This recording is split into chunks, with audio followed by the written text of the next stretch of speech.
Third part to the question, the parent tries to use the calm down chair.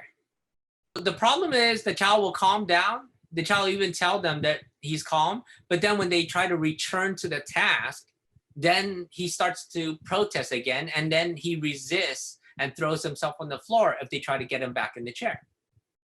I use the calm down chair in two circumstances. Okay.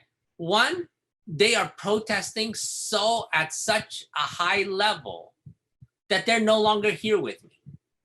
Okay. In which case, then, okay, fine. You're going to protest. I'll break from the task, have you sit there until you start to calm down.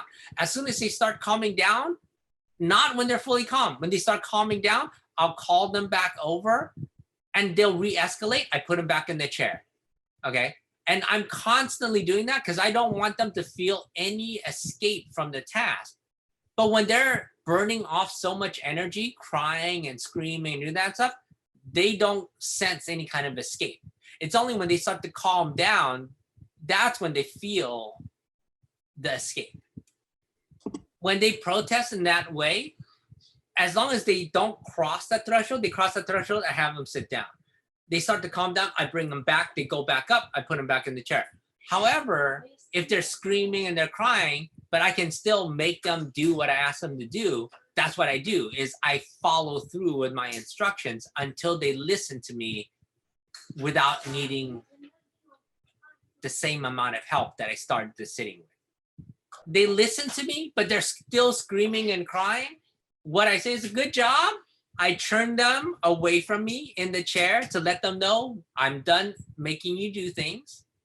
However, you can't leave this chair until you stop crying. They ask like, oh, is there a specific kind of chair that we should get? And it depends. It depends on how badly your child protests, to what degree. I don't like the flimsy folding chairs because they'll buckle and they're hard to use with a child that's throwing themselves around and doing that. So I like a sturdy chair, a chair that they have a hard time tipping over in because it's easier for me to control.